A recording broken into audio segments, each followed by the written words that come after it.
मित्रों, व्यंग थोड़ा सा बारीक होता है, हास्य सीधा आपके चेहरे पर मुस्कान बिखेरता है, लेकिन व्यंग थोड़ी देर के बाद समझ में आता है, लेकिन उसकी मुस्कुराहट, गुदगुदाहट बहुत लंबे समय तक रहती है। मेरे ही शहर के बहुत बड़े व्यंग्यकार हुए मदन डागा, उन्होंने 2 पंक्तियों में एक व्यंग किया। उन्होंने कहा कि मैंने तुमसे ज्यादा सिटी बस का इंतजार किया है, मैंने तुमसे ज्यादा सिटी बस का इंतजार किया है, फिर कैसे कह दूं कि तुमसे प्यार किया है। तो व्यंग इस तरह की भाषा में बात करता है। मैं बहुत दूर से समय को बिल्कुल बचाते हुए, ताकि हमारे कवियों को बहुत समय मिल सके, इन्हें हम जी भर के सुन सके, मैं बहुत दूर सुदूर पानीपत से आए हमारे बीच योगेंद्र मुदगल साहब हैं, उनसे निवेदन करूं कि वो पधारें और अपनी कविताओं से हमें नवाजें। कई सालों से कवि सम्मेलन हो रहा है, पर ये माइक सिस्टम जरा ठीक करवा लियो यार। नहीं हो नहीं गया भाई साहब, तो करवाना पड़ेगा, इसके बार बार ऊपर नीचे करना पड़ता है। अरे आगे से जब भी कवि सम्मेलन करवाओ तो यहाँ 4 ईंट रखवा लिया करो। माइक छोटा हुआ तो माइक के नीचे दे दी, और कवि छोटा हुआ तो कवि के नीचे दे दी। दरअसल टेक्निकल मामला है। बहुत बहुत धन्यवाद आपका। बहुत बढ़िया ढंग से आपने धमचक जी को सुना, व्यंग के बारे में बताया गया, भाई साहब ने, दिनेश जी ने बताया। वास्तव में कई बार ऐसी घटनाएं हो जाती हैं। इन्होंने तो एक बार उदाहरण देके मेरे को समझाया। बोले पता है व्यंग क्या होता है? मैंने पूछ लिया, मैं कहा भाई साहब आप ही बता दो व्यंग क्या होता है। बोले व्यंग का एक उदाहरण दे देता हूँ। एक जंगल में एक कबूतरी ने अंडे दिए, अंडे थे रंगीन। कबूतर ने जैसे ही अंडे देखे कि कबूतरी ने रंगीन अंडे दिए हैं, वो तुरंत घोंसले के अंदर गया, बंदूक निकाली और मोर की हत्या कर दी।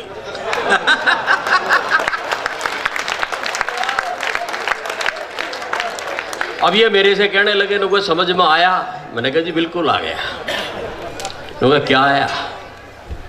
मैंने कहा बिल्कुल समझ में आ गया भाई साहब।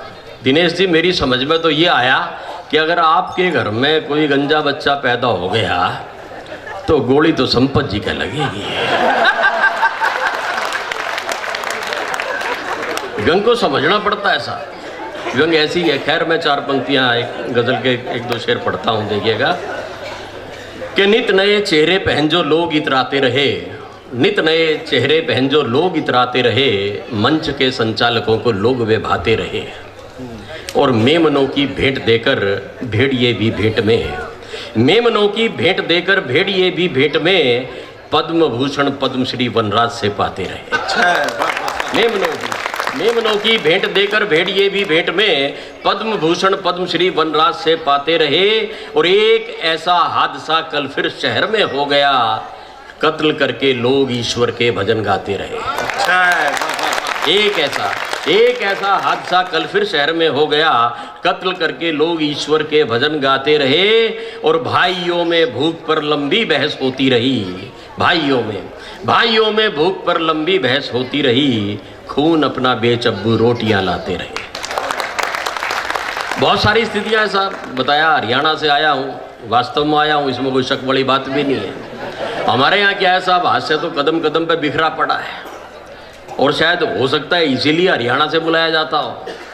मैं एक बात बता दूं, आपको कुछ छंद पढ़ना चाहता हूं आपके बीच में हास्य के, और आप लोग एक बार जरा ढंग से तालियां बजा दे तो मैं ढंग से स्टार्ट हो सकता हूं। कमाल है, ये टेक्निकल प्रॉब्लम भी है।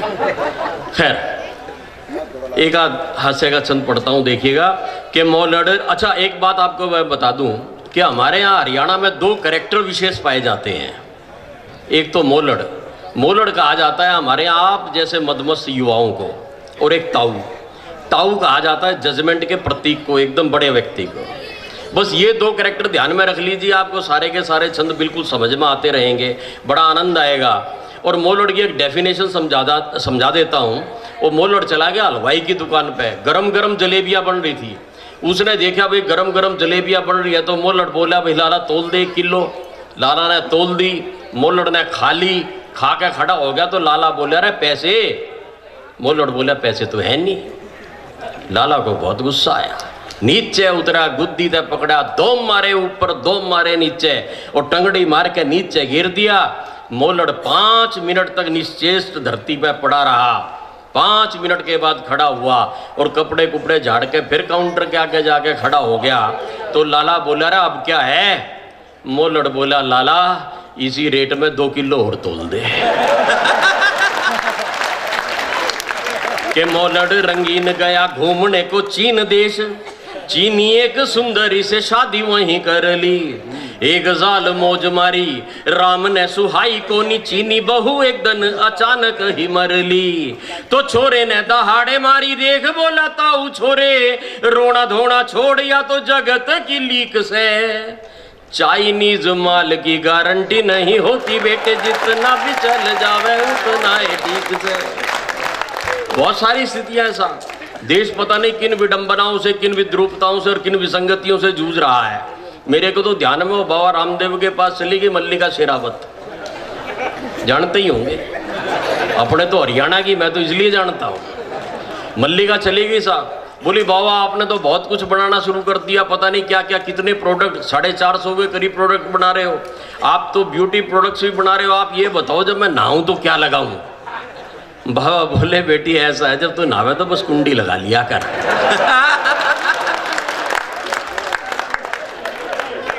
मैं तो भाई साहब बिल्कुल एकदम सच्ची, सारी की सारी सच्ची बात बताऊंगा आपको। मल्लिका चली गई दर्जी के पास, आप लोगों ने तो देखा होगा साहब, दर्जी के पास गई, आधा मीटर कपड़ा लेके, और बोली जी सर मेरी 3 ड्रेस बना दो।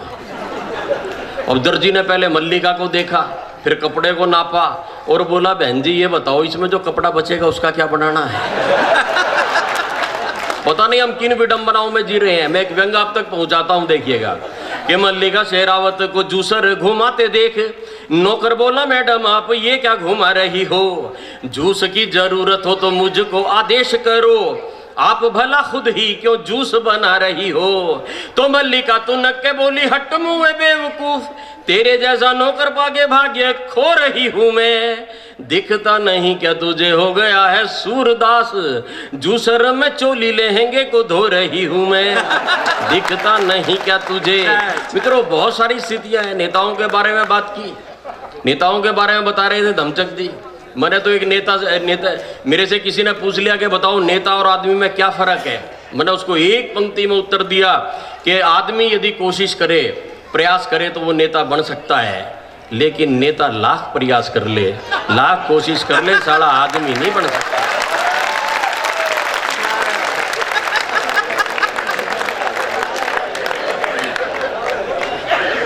अच्छा, लेकिन इसके बावजूद भाई साहब संपत जी, मैं तो इस देश के नेताओं का बहुत सम्मान करता हूं, बहुत सम्मान करता हूं साहब।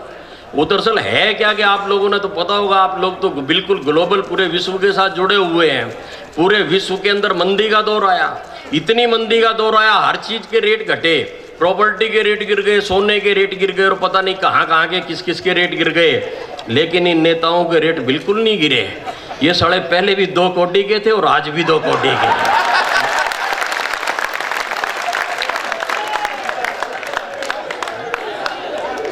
नहीं, मैं तो अपने हरियाणा की बात कर रहा हूँ, मैंने तो कहा ही नहीं आगे बारे।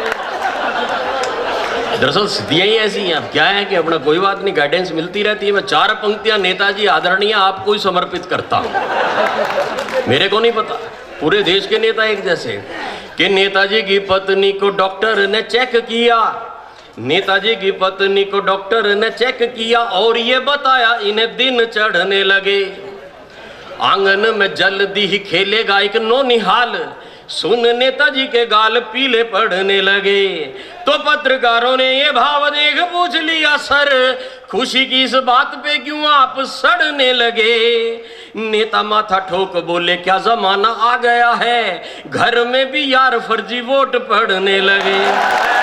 नेता माथा ठोक बोले, क्या जमाना आ गया है।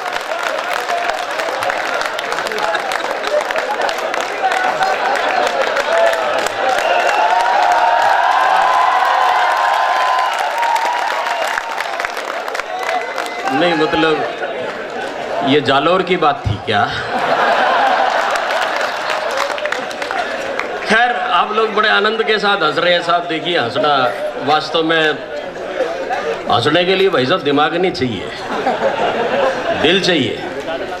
विशुद्ध हास्य की 4 पंक्तियां आप तक सौंपता हूं बगैर किसी भूमिका के, क्योंकि ये सब चलता रहेगा, हम लोगों को जल्दी निकलना भी है। उस निकलने के चक्कर में जल्दी जल्दी कुछ छंद पढ़ रहा हूं। देखिएगा कि गांव में जो बिजली के आने की खबर सुनी, गांव में जो बिजली के आने की खबर सुनी, लोग वे लुगाई सारे नाच झूम रहे हैं। यहाँ तक तो ठीक था पर हद की है बात यार, गांव के कुत्ते भी मद मस्त झूम रहे हैं। तो मोलड़ ने ताऊ ते यो बूझ लिया, ताऊ बोल कुत्तों ने के मीटर मिले ये क्यों झूम रहे हैं। ताऊ बोला बिजली लगेगी तो लगेंगे खंबे, खंबों की खुशी में सारे कुत्ते झूम रहे हैं।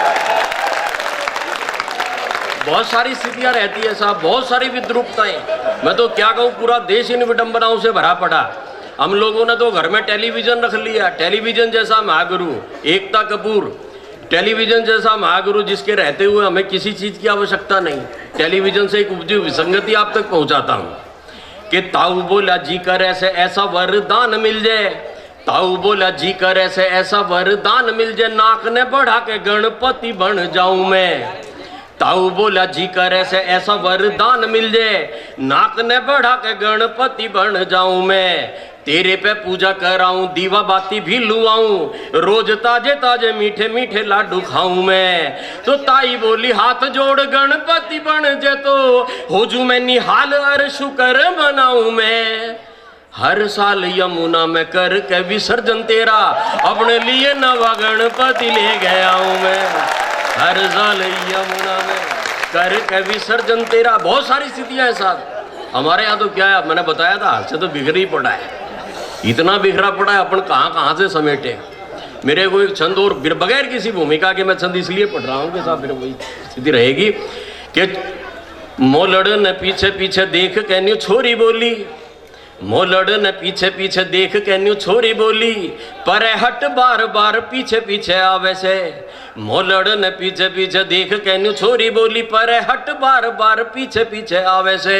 मजनू बना फिर से इतना भी ज्ञान को नहीं, हम दोनों के पीछे मेरी मम्मी भी तो आवे से। तो छोरा बोला चुपचाप बात ने दबाए राख, मन ने भी पता है तेरी मम्मी पीछे आवे से। डर मत खानदानी आशिक है हम देख, तेरी माँ के पीछे मेरा डैडी भी तो आवे से। डर मत खानदानी आशिक है हम देख। मित्रों बहुत सारी स्थितियां ऐसा, मैं तो कहाँ कहाँ का वर्णन करूँ, चलता रहता है। मेरे को तो एक घटना और याद आती है साहब। वो जादूगर तमाशा दिखा रहा था, तमाशा दिखा रहा था। तमाशे में क्या दिखा रहा, मुंह में सांप डालता था और नाक में से निकालता था, मुंह में सांप डालता था नाक में से निकालता था।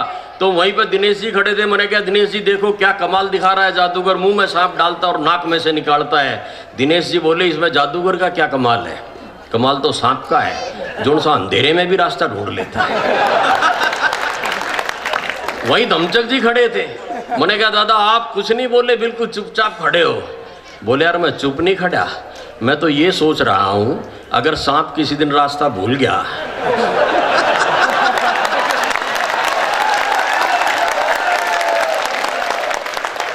बहुत समझदार लोग हैं। बहुत सारी स्थितियां ऐसा कि कॉलेज असेंबली में प्रिंसिपल बोला देखो, कॉलेज असेंबली में प्रिंसिपल बोला देखो, गर्ल्स हॉस्टल में कोई छोरा नहीं जाएगा।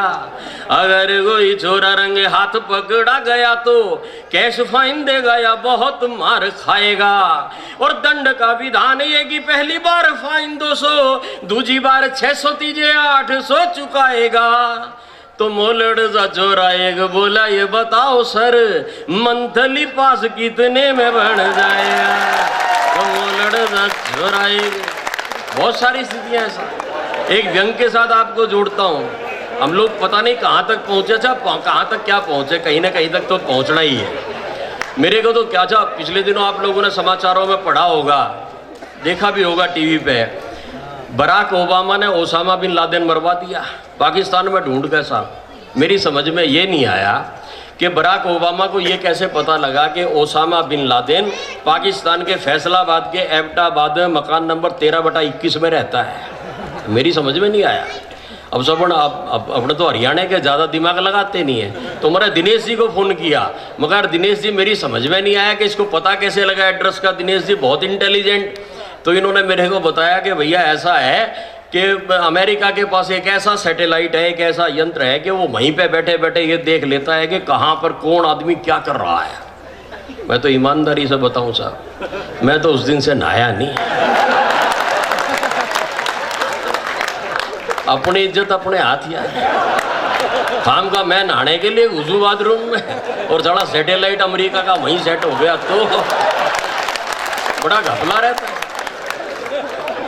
कि मंत्री जी यूं बोले अमेरिका ने तो कर लिया। एक छंद आप तक पहुंचाता हूं, व्यंग आप तक पहुंचाता हूं, देखिएगा। कि मंत्री जी यूं बोले अमेरिका ने तो कर लिया, हम भी निर्धनों को अपडेट करवाएंगे। मंत्री जी यूं बोले अमेरिका ने तो कर लिया, हम भी निर्धनों को अपडेट करवाएंगे। देश के गरीब तकनीक से जुड़ेंगे सारे, सिर्फ 1200 में लैपटॉप दिलवाएंगे। तो एक पत्रकार बोला, आपने कहा था सर गरीब को तो सबसे पहले रोटियां खिलाएंगे। मंत्री बोले लैपटॉप होगा तो गरीब सारे नेट से डाउनलोड करके रोटियां भी खाएंगे। मंत्री बोले लैपटॉप। मित्रों, बहुत सारी स्थितियां हैं, बहुत सारी विद्रूपताएं हैं। मैं 2-4 व्यंग के छंद आप तक पहुंचाना चाहता हूं। देखें कि शहर की ताम झाम लील गई, पूर्वा को गांव की डगर अब कोई नहीं देखता। शहर की ताम झाम लील गई, पूर्वा को गांव की डगर अब कोई नहीं देखता। अधनंगी छोरियों के चित्र ढूंढते हैं लोग, अखबार में खबर अब कोई नहीं देखता। और दिखते शोपीस जैसे पेड़ वही बीजते हैं, दरख्तों पे समर अब कोई नहीं देखता। ठाट बाट नापते हैं जूतियों को देखकर, हाथ का हुनर अब कोई नहीं देखता। ठाट बाट नापते हैं जूतियों को देखकर, और मिली ना दिहाड़ी तो वो फांकता ही रहा धूल। रोटियों का ख्वाब लिए टूट गई जूतियां। मिली ना दिहाड़ी तो वो फांकता ही रहा धूल। रोटियों का ख्वाब लिए टूट गई जूतियां। डिग्रियों का बैग लिए दफ्तरों की सीढ़ियों से, एक दिन काया जैसी टूट गई जूतियां। और बेटियों के लिए वर खोजने गया जो बाप, उसके यकीन जैसी टूट गई जूतियां। और एक दिन वही हुआ वो जो चाहा ही नहीं था, छूट गई दुनिया तो छूट गई जूतियां। एक दिन वही हुआ वो जो चाहा ही नहीं था, छूट गई दुनिया तो छूट गई जूतियां। और सत्ता की दलाली फल है गोरी गोरी जूतियों से, सत्ता की दलाली फल है कम नहीं है जूतियों से, दफ्तरों में चांदी वाली चलती हैं जूतियां। सत्ता की दलाली फल है कम नहीं है जूतियों से, दफ्तरों में चांदी वाली चलती हैं जूतियां। मुर्गियां फंसती हैं जूतियों को देखकर, मछलियां आजकल तलती हैं जूतियां। और नेताजी चुनाव जीत आए तो नेता इन बोली, इनको तो वोटरों की फलती है जूतियां। संसद से लौटे एक पत्रकार ने बताया, आजकल वहां भी तो चलती हैं जूतियां। संसद से लौटे एक, मित्रों बहुत सारी स्थितियां, बहुत सारी विडंबनाएं। मेरे को तो एक बात ध्यान में आती है, टेलीविजन जैसा महागुरु हमने रख लिया साहब। टेलीविजन ने किस कल्चर को हमें कहाँ तक पहुँचा दिया। वो एक आदमी ने घर पे फ़ोन किया, उसकी घरवाली ने उठाया, बोला हेलो। घरवाली बोली हेलो। बोला कहाँ पे है? बोले घर पे ही तो हूँ। बोले घर पे है तो मिक्सी चला के दिखा। उसने साहब मिक्सी चला दी घर। 2-3 दिन के बाद उसने फिर फोन किया, हेलो। बोली हेलो। वो कहाँ पे है? बोली घर पे हूँ। घर पे है तो मिक्सी चला के दिखा। उसने फिर मिक्सी चला दी घर। अब 4-5 दिन के बाद उसकी छुट्टी थी, वो घर आया तो उसने देखा मैडम है नहीं। तो उसने नौकर से पूछ लिया, अरे मैडम कहाँ गई? नौकर बोला जी ऐसा है 2 महीने हो गए रोज सवेरे मिक्सी लेके पता नहीं कहाँ चली जाती। पता नहीं कैसी कैसी स्थितियों से जूझ रहे हैं साहब। एक छंद आप तक भेजता हूँ व्यंग का कि मुर्गी दुकानदार तैयो बोली, अंकल जी 4 अंडे दे दे आमलेट बनवाऊंगी। मुर्गी दुकानदार दयूं बोली अंकल जी 4 अंडे दे दे आमलेट बनवाऊंगी। दुकानदार चौंक गया, अंडे देने वाली खुद मुर्गी कहे आज मैं भी अंडे लेके जाऊंगी। तो हैरत में देख उसे मुर्गी बोली अंकल जी कारण सटीक सीधे सीधे समझाऊंगी। 8 रुपये के अंडे लाखों की फिगर मेरी, रोज अंडे दे फिगर का नाश ना कराऊंगी। 8 अच्छा खैर मित्रों, इस प्रकार की स्थितियां चलती रहेंगी, लेकिन मैंने एक गजल के कुछ शेर पढ़कर मैं अपना स्थान लेता हूं। देखिएगा, एक गजल पढ़िएगा। वो तो हाँ मैं पढ़ता हूं, देखिएगा। उसके कई संदर्भ बदल गए।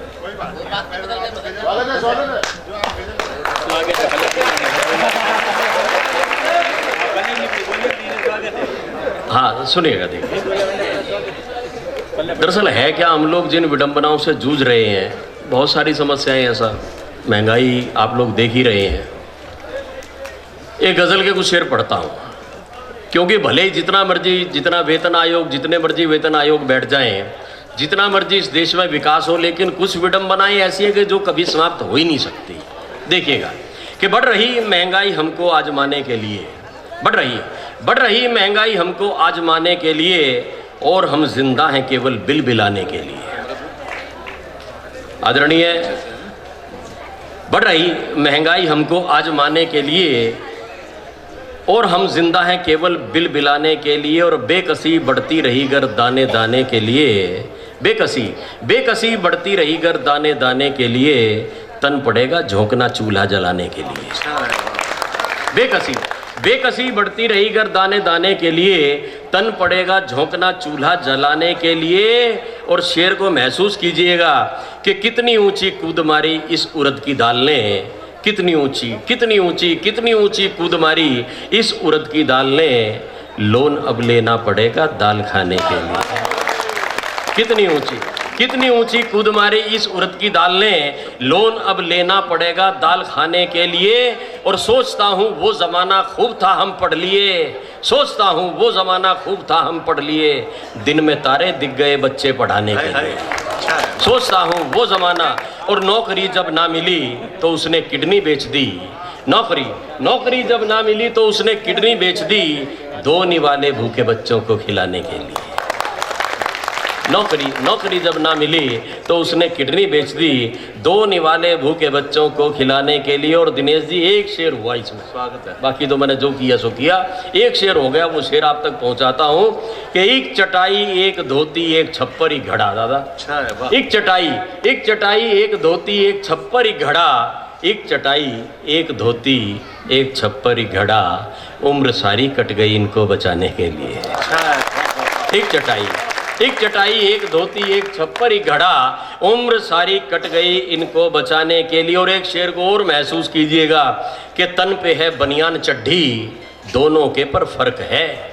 तन पे है बनियान चड्ढी, दोनों के पर फर्क है, एक छिपाने के लिए और एक दिखाने के लिए। तन पे है बनियान चड्ढी, दोनों के पर फर्क है, एक छिपाने के लिए और एक दिखाने के लिए। और बन गया मैं तो मिनिस्टर, भोली जनता शुक्रिया। मिल गया लाइसेंस अब तो देश खाने के लिए। बन गया मैं तो मिनिस्टर, भोली जनता शुक्रिया, मिल गया लाइसेंस अब तो देश खाने के लिए। और चंद वादे चंद नारे चंद चमचे मौदगिल, पर्याप्त हैं इस देश की संसद में जाने के लिए, पर्याप्त हैं इस देश की